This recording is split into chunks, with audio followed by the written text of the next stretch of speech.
collaboration with the Immigration and Customs Services, and beyond with the Memphis Safe Task Force.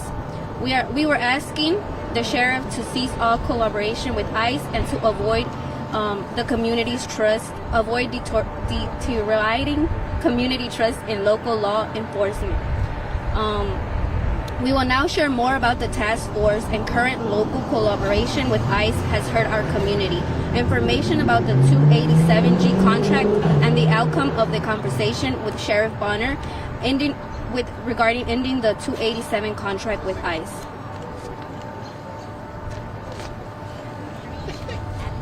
Good morning, everyone. My name is Maria Oceja, Maria Oceja, and I'm here representing Vecindarios 901. It's spelled V as in vote, ECINDARIOS 901. Since the Memphis Unsafe Task Force began, we have seen an increase in pretextual traffic stops in our immigrant neighborhoods. In November, we received 2,586 phone calls. That is an average of 86.2 calls per day. We sent out 2,128 alerts. That is about 70.93 alerts per day. That means that those numbers reflect the times that we received a phone call where someone was potentially being targeted by ICE in our community. And so what we're seeing here in Memphis, Tennessee is a manifestation and implementation of an authoritarian regime from the federal government. We're seeing a xenophobic, anti-immigrant, racist project being utilized here and experimented on our immigrant community members and neighbors. Since December began, between the 1st and the 8th of December, we have received 491 alerts. That's about 61 alerts per day. We know that 125 people have been detained by ICE. And our hotline has received a total of 363 calls between December 1st and December 8th. That is about 45 calls per day. So yes, even though the numbers decreased in December, we have still are seeing the impact that this is hurting our community. We have 9-year-olds translating for their parents at traffic stops where their parents are being questioned about their immigration status. We have children and families being terrorized when the Department of Homeland Security does not fully investigate the person's correct address, and they're breaking into people's doors, violating Fourth Amendment rights. We have evidence that First and Fourth Amendment rights are being violated by the Memphis Unsafe Task Force. We see that at the national level, the president does not respect the Constitution of the United States. And that continues to be exemplified by all of the agents who participate in the Memphis Unsafe Task Force, where our constitutional rights are being violated every single day.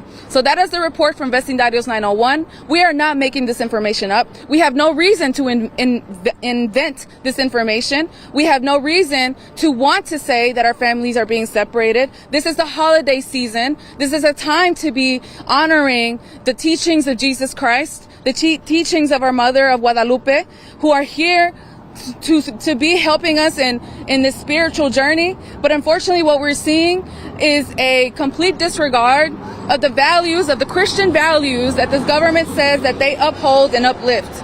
This is not Christian-like, and the families are being separated who have no criminal record and only came to the United States to better their lives and to improve and grow and be a part of this economy and this community. So thank you, and I truly hope that this message reaches all of you and that you can see that when they start with the immigrant community with violating civil rights that are granted by the United States Constitution, it will reach your homes. It will come for you as well. United States citizens, you will be next, because this administration has no respect for the United States Constitution. Thank you.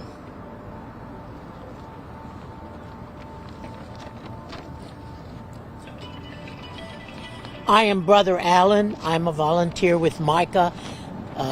ALAN is my name. I go by the title Brother. I will be talking about the significance of the roses that you see here today. Today, we celebrate the feast of Our Lady of Guadalupe, honoring the Virgin Mary as the patroness of the Americas. In December 1531, the Virgin Mary appeared to the indigenous man Juan Diego on Tepeyac Hill, identifying herself as the Mother of God and asking that a church be built there. Juan Diego delivered her request to the Spanish bishop Zumarraga, who was hesitant and asked for a sign.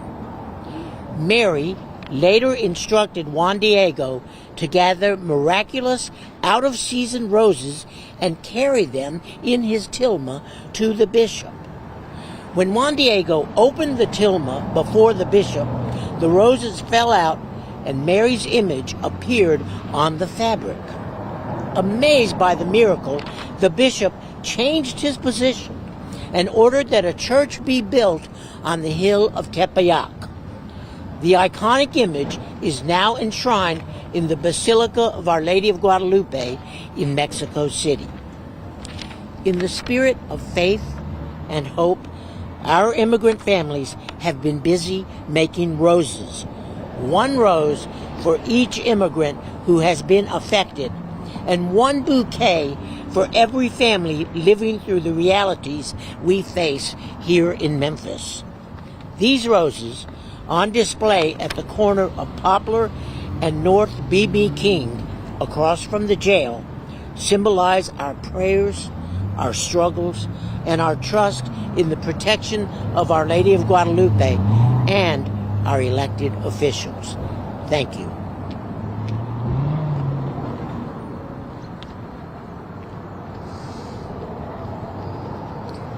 Hello, my name is Venita Doggett, Venita Doggett, and I am the Executive Director of MICA. The 287G contract has been an option for local law enforcement since the late 90s after being added in the Immigration and Nationality Act. There used to be only a few agreements, primarily in the South, but we have recently seen a spike in new agreements.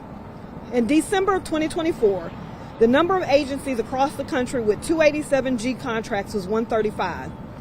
As of December 11, 2025, ICE has signed 1,236 memorandums of agreement for the 287G programs covering 40 states. According to the Immigrant Legal Resource Center, 287G contracts extend the reach of the current administration's violent deportation machine by recruiting local law enforcement agencies to do ICE's work, almost always entirely at the expense of the local agency. These outsourcing agreements widen and lengthen the encounter to deportation pipeline, exacerbate rampant racial profiling, further aggravate the over-policing and criminalization of everyday life, drain taxpayer dollars, and position law enforcement as permanently oppositional to communities, precluding any chance of building healthier, more trusting relationships. The Shelby County Sheriff's Department has avoided signing this optional contract for many years, but that ended last month when Sheriff Bonner signed the 287G contract on November 4, 2025. The Memphis Safe Task Force arrived in Memphis 2.5 months ago, and many community members have experienced racial profiling, being tailed by marked and unmarked cars, and intimidation by many of the deployed agents, resulting in almost 45,000 pretextual traffic stops. More than 4,000 people have been arrested, creating an even more dangerous situation in our already overcrowded jail. And of the 1,186 warrant arrests, and the charges for 875, or 74% of them, are categorized as other, which likely means ICE administrative warrants.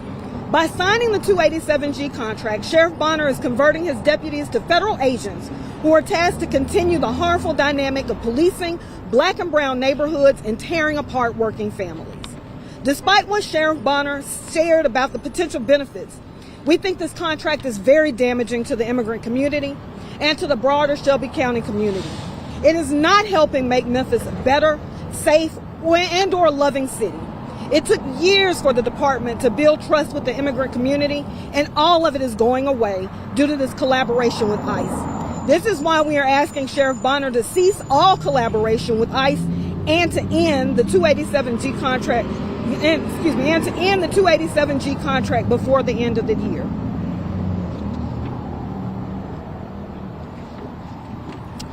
Gisela Guerrero, lead organizer with MICA, GISELAGUERRERO. I'll be sharing a little bit about the meeting that we had with Sheriff Bonner this morning. The meeting was a little bit over an hour, and we were able to ask all the questions we initially had about how the 287G contract is being implemented, how it's being used, and how it's impacting our current criminal legal system. Sheriff Bonner reiterated, as Vanita mentioned, that he held out on signing this 287G contract for many, many years. But he recently gave in. Those are his words. He gave in. The pressure is immense. And that's why he gave in. He told us that as of now, no deputies have yet been trained by ICE. But he may expect that to be no more than 4 agents. He also said that as of right now, no deputies have any federal agents riding with them. But they cannot say who is allowed or not allowed to tell these deputies when they are out on the streets. He mentioned that agents have to report calls on the radio, and if the task force is plugged into it, they will hear those calls. And that is usually how they are showing up to calls the deputies are at.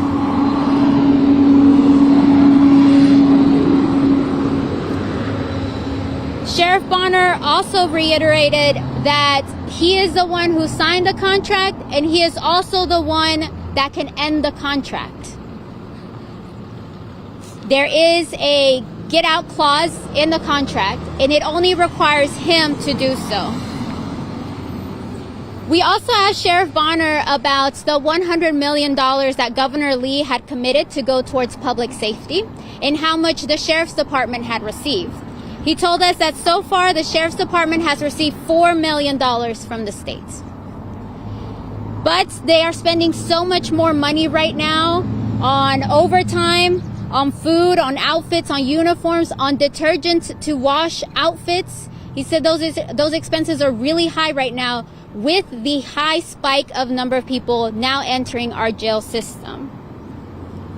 The last thing Sheriff Bonner mentioned to us is that as a community, we need to be more vocal. If we're not okay with the situation, we need to be more vocal. He told us we need to be in Nashville more often, even though most of us already visit Nashville on a regular basis to lift up our concerns. And yet, like here, our concerns are usually left unheard. Again, despite what Sheriff Bonner has shared about the potential benefits of signing 287G and how it doesn't really go beyond what they were already doing, we think this contract is very damaging to the immigrant community. It is a shoehorn to let the federal administration continue their mass deportation machine. It's not helping make Memphis better, safer, a loving city. It took years for the department to build trust with the immigrant community, and all of it is going away due to this collaboration. That is why we asked Sheriff Bonner at the end of the meeting to cease all collaboration with ICE and to end the 287G contract. Sheriff Bonner responded that at this time, he will not be ending the contract. We don't think this is an acceptable answer, and we will continue to work to end the 287G contract, and we invite the Memphis community to join us in this effort. To join us on this effort to end the contract 287, we ask the community members to sign a petition that's available on Linktree MICA Memphis. In this petition, we are asking Sheriff Bonner to cease all collaboration with ICE and to end the contract 287 before the year ends. We are also inviting businesses and groups that have supported the sheriff in previous electoral campaigns to stand with us in our ask and to end collaboration with ICE. The list of businesses and groups can be found in our petition page.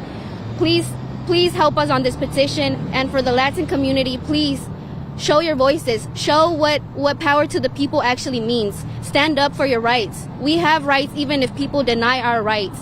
So thank you. And we will take some answers. Some questions. I'm sorry. Can you guys talk about, for people at home, they keep hearing just how horrible the situation is for the Latin and Hispanic communities. But I know there's impacts. A lot of people are afraid to leave home. Places that are normally packed maybe on a Friday afternoon are not. Can you guys talk directly to some of those concerns and share them with our viewers? Yeah, definitely. So due to the increase in pretextual traffic stops and the Supreme Court's decision that racial profiling is now legal and how that is now being utilized as a tactic to pull people over in Memphis, Tennessee, people are not leaving their homes. People are being racially profiled when they leave their homes simply for looking like me, simply for looking like an immigrant, like a brown person, like they might be foreign, and our status is being questioned. Unfortunately, I have a family member. I don't want to say specifically who because I don't want to identify them, but one of my family members is in Mason right now because they were pulled over in a traffic stop for tinted windows, and now they're in a detention center trying to fight their case to see a judge. And so my family is going to be missing him for the holidays. And so I'm not the only one that's experiencing this. There are many families who are going to be missing their mom or their dad or their grandpa or their grandma or their uncle or their auntie. And that is truly unfortunate because these are people that have not committed crimes. They committed a civil infraction. Immigration law is civil law. It is not a crime to want to come to the United States for a better life. That is what this country was founded on. And we should be allowing our community to grow and continue to thrive here. But unfortunately, what we're seeing is people are not coming out. People are not going to school. People are not going to work. Workers are being pulled over on their way to work, on their way back home. People are disappearing from the streets simply for existing. And so families are not leaving, and that's going to have a deep economic impact in Memphis. Memphis is going to turn into a ghost town, unfortunately, if we continue to see this type of racial profiling and pretextual stops. And not only that, right, for the people who are U.S. citizens, right, they're getting all these tickets coming to 201 Poplar, having to pay ticket fines, having to pay misdemeanor citations. And so that is going to be an expense on working class families that are trying to make ends meet right now, who have recently had food stamps cut, who are dealing with increased rent, who are dealing now with an increased MLGW bill in January. This is going to be hitting people's pockets. It's not just about the immigrant community. This is about everybody in Memphis. We are all feeling this. I'm a U.S. citizen, and for me to be, I am also nervous about being pulled over, right? But hey, what's up? Pull me over, try me, because I know my rights. And that's the thing. We all need to know our rights. We all need to exercise our rights. And we all need to make sure that they know that they cannot violate our rights. There's a United States Constitution, and that is the law of the land. And so, yeah, that's the impact that it's having on local community. How scary is this contract that Sheriff Bonner signed? Outside of the nuts and bolts and the pressy release type words, how scary is this contract that Sheriff Bonner signed? Yeah, it's absolutely terrifying when you put it in conjunction with what Governor Lee shared as the task force was arriving, which is some version of this is going to last potentially forever. So one thing that we know about fascist attempts is that you have to normalize militarization. You have to normalize violence in the cities. The goal is to make more and more community members so normal, so common that we just have military and federal agents in unmarked cars surrounding us at all times. That is not normal. That is not normal in a democracy. And so when we put together the fact that that is the goal of the federal administration today, with the fact that we have a contract that formalizes, that allows local deputies to become and work as ICE agents, the pipeline is already there, and that is very concerning. What did Sheriff Bonner share about, the implementation of this program, like exactly how it's working? So my understanding is the 287G, there's sort of different facets, right? And they'd sign on to the sort of jail portion of this. So, what did he talk about how this is actually working? He said it's still getting implemented, but in essence, what he thinks is going to be the case is the 4 or so deputies that will be trained will essentially be looking up warrants for any community members that are brought into the jail. Okay. Did he talk about when that training may occur? He did not. The other thing he did mention, though, is that they already have a process that they have been doing where any person that comes into the jail, they are asked a few key questions, and anybody who mentions that they were born outside of the U.S., there is an automatic notification to ICE. So that has already been happening, and that will continue to happen. Why was he hesitant to sign on to the program? Did he share that? He did not say anything explicitly about why he hadn't. When people drive by, walk by, maybe look out office windows and see this, what message do you hope they get from this? I mean, it's beautiful, but I'm sure there's a better message. The message is the community did this. We did this. These roses represent each family that was taken away, each person that was taken away from us. Bouquets of roses that we have on here is families that have been destroyed, families that have been separated, families that even one traffic stop ended up getting the whole family deported. That's the meaning. That's the meaning. That we did this and that we're demanding for them to see that we are also humans. Don't disregard our humanity. We are still humans and we have rights. So I encourage the community to keep proving what power to the people is. I can't stress this enough. When we go out there and do our voice and say, just speak up and don't stay quiet. Do what we gotta do. Sometimes, I understand protests are scary right now because of the community and ICE showing up or anything. But we have low-key things going on, like a few boycotts that we will later talk about. We have a few things like this. We could have had many more flowers and roses, but sometimes the community doesn't want to speak out. And it's time for us to speak out, for us to be seen, for us to actually be acknowledged.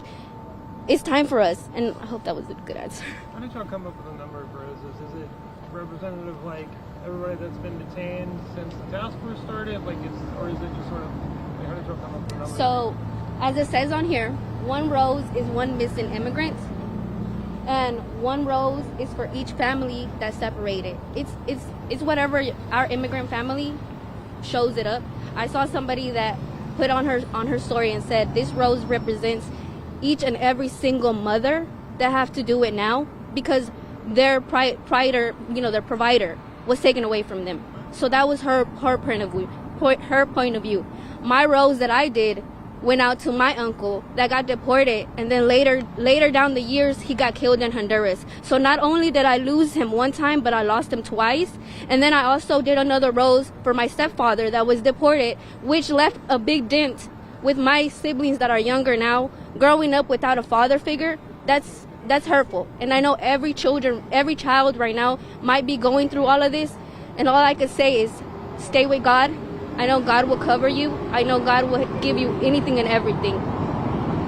Have anyone had a chance to have a conversation with candidates running to be the next sheriff and about whether or not they continue the order, and if not, what would be your message to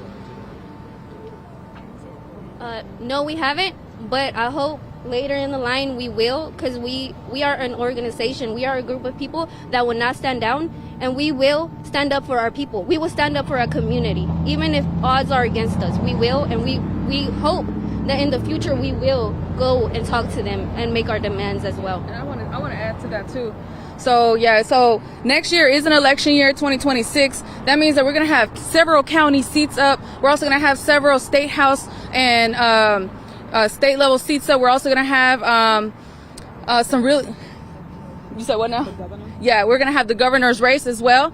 And so my invitation to the community is get registered to vote.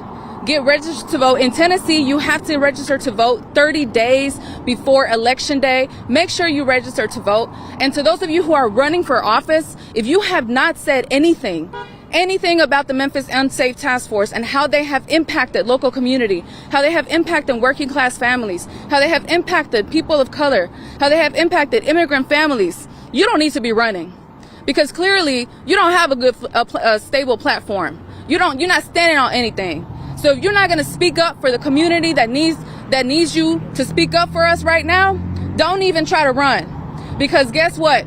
We're not just out here, we're also out in the field. We're also out canvassing. We're also out phone banking. We're also out text banking. We're also out talking to voters. So don't think that this stops here. Don't think that this stops with legislative advocacy. We're going to be out in the streets making sure that the candidate who speaks up for our community wins. So if you want to make sure you get the immigrant vote, and you want to make sure that you get the working class vote, make sure that you are standing up against this fascist authoritarian regime that continues to trample on our people's rights.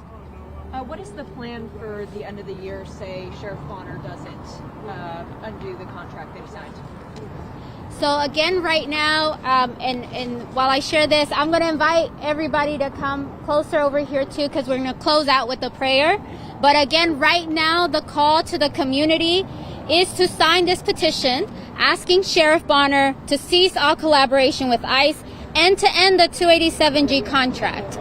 When again, we are also focusing and inviting businesses and groups and individuals who at some point supported Sheriff Bonner in any of his electoral campaigns to stand with us and to join us in asking him to end all of this collaboration with ICE.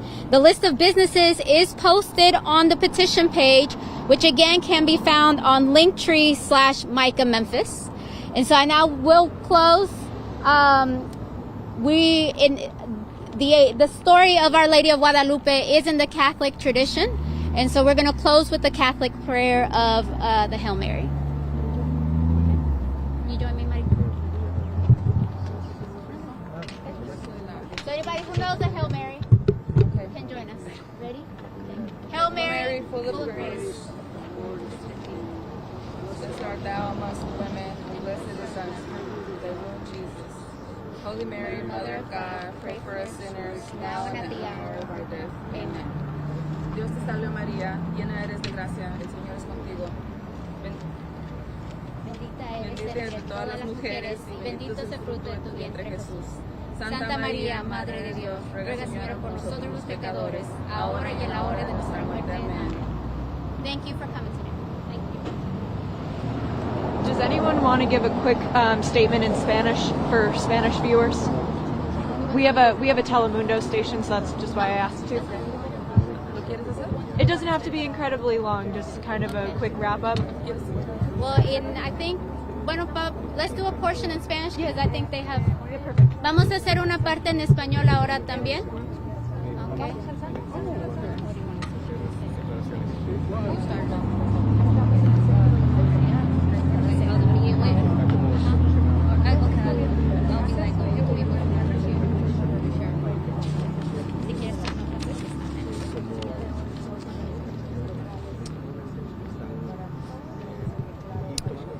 Is it afternoon?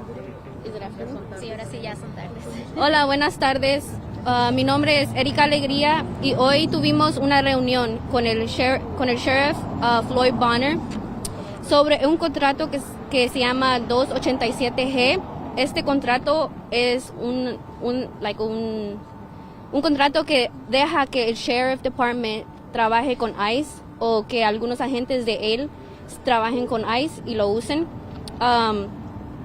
Tuvimos una reunión, no agarramos la respuesta que queríamos. Giselle va a explicar un poquito más sobre lo que él explicó o nos dijo. Gracias, Erika. Como comentó Erika, en la reunión con el sheriff, nos comentó que por mucho tiempo no había firmado ese contrato, pero recientemente es cuando por fin lo firmó y él comentó que era por tantísima presión que le están poniendo ahorita del Estado y también del gobierno federal. También nos comentó que no se han entrenado ningunos sheriffs hasta el momento, pero sí se anticipa.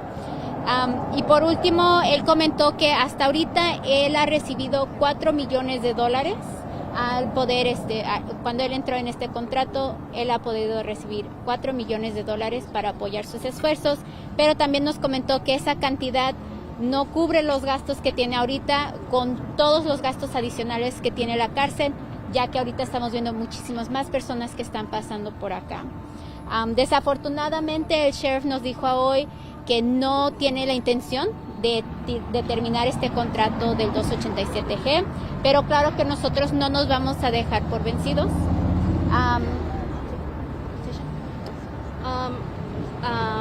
Tenemos una petición para que la gente en la comunidad se anime y comience a hablar.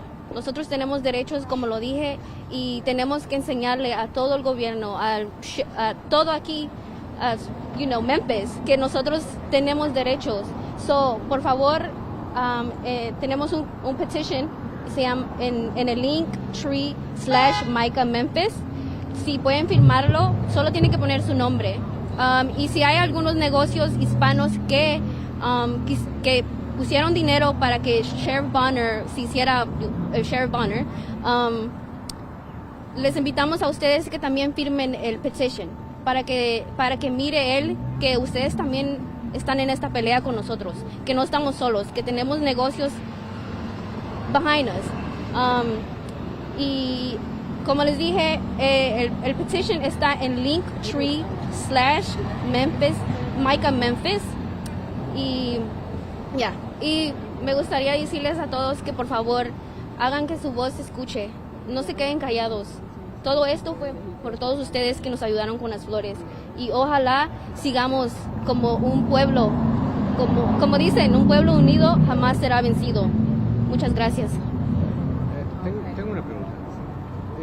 Con respecto a la colaboración del departamento del sheriff, ¿tienen ustedes un poco más de contexto de cuál va a ser, digamos, la función específica? Ya sabemos que tanto el State Trooper como está colaborando con ICE. Ahora que queremos saber si va a ser lo mismo el departamento del sheriff o va a ser más extenso, o cómo va a ser, ¿qué saben? El sheriff comentó que el tipo de modelo del 287G que él firmó es solo basado en la cárcel. Las personas que ya están en custodia en la cárcel van a notificarles a ICE, y ICE puede pedirles que hagan un hold de 48 horas. Entonces, hasta el momento se supone que ese es el nivel de colaboración que va a tener, pero sabemos que ya entrando en este contrato las cosas pueden cambiar. Yo tengo una pregunta. Para ahí va justamente mi pregunta. Sabemos la respuesta, que él no quiere quitar o no quiere cesar ese contrato, pero por ahora tiene una fecha de caducidad, es decir, ¿cuántos años dura ese contrato que él firmó? Sí, le preguntamos eso también, y no hay fecha de caducidad, no hay fecha límite, y le preguntamos si él tiene una fecha límite. Él dijo que por el momento no, pero que sí sabe que él tiene el poder de terminar el contrato. ¿A partir de cuándo sería efectivo esto? Eso ya comenzó el 4 de noviembre. Ok, bueno, yo solamente quería compartir unas estadísticas de Vecindarios 901. En noviembre recibimos 2.586 llamadas e hicimos 86.2, que quiere decir que era por lo medio 86.2 llamadas por día. Y luego hicimos de esas llamadas, hicimos 2.128 alertas, y quiere decir que eran 70.93 alertas por día. Entonces, ¿cuál es la diferencia? La diferencia es que a veces la gente nos llama porque están buscando a sus seres queridos. Por eso es la diferencia. Pero como ustedes pueden ver, es casi el mismo número de 2.000 alertas a 2.000 llamadas. Las alertas son las que mandamos cuando algo está sucediendo en la comunidad, cuando hay una detención, cuando alguien es testigo de que alguien está siendo transferido a las manos de la migra. Se dijo que hay una reducción en agentes de ICE en Memphis, en Shelby County, y tal vez puede ser que sí, ¿verdad? Pero aún así no quiere decir que los operativos han detenido. Del 1 al 8 de diciembre hicimos 491 alertas de actividad, que eran 61 alertas por día. Encontramos a 125 personas bajo la custodia de ICE entre el 1 y el 8 de diciembre. Y recibimos 363 llamadas a nuestra línea directa, que quiere decir que eran 45 llamadas por día. Entonces, esos solamente son los primeros 8 días de diciembre. Entonces, si lo comparamos al número de 2,000 que tuvimos en el mes de noviembre, en realidad no parece que está bajando mucho la actividad en la comunidad. Entonces, eso no quiere decir que estoy tratando de negar lo que otros medios han compartido, pero lo que sí quiero enfatizar es de que estamos aquí viviendo un proyecto de supremacía blanca dirigido por la Casa Blanca y que está siendo implementado con el apoyo del gobernador y sin el poder del alcalde y sin el poder del sheriff para detenerlo. Entonces, lo que sí vamos a ver es este proyecto anti-inmigrante presenciarse en nuestras comunidades. Ya lo hemos visto. Nosotros empezamos a organizarnos la semana después de que ganó la presidencia Donald Trump, porque sabíamos que él, al iniciar la presidencia en enero, iba a empezar este proyecto racista. Y así ha sido. Desde que él empezó la presidencia, hemos visto que nuestros familiares han sido detenidos simplemente por el hecho de tener el perfil como de un inmigrante. Y eso lo vamos a seguir viendo, lamentablemente, porque esos son los tiempos en los que estamos viviendo. Y es muy importante de que no nos desenfoquemos de la realidad del gobierno autoritario que está queriendo establecerse. Donald Trump ha dicho muchas veces que él quiere ser un dictador y él está buscando la manera para permanecer en poder. Estamos viendo que a nivel federal él está violando los derechos de todos. Entonces, esto lo que estamos viendo en Memphis no es algo único, es algo que está sucediendo en todo el país. Pero no quiere decir que solamente porque se fueron algún % de ICE, que ya no están haciendo arrestos de ICE. No, aún están ocurriendo y están aquí en Memphis. Y es lo que puedo decir. Tengo una pregunta, María Alejandra. En base a lo que Seguridad Nacional ha dado a conocer en los últimos días, en las últimas horas, podríamos decir, se estima de que 9,000 inmigrantes fueron arrestados acá en el estado de Tennessee desde 2023, tengo entendido, hasta la fecha. Pero ustedes como vecindario 901, hago esta pregunta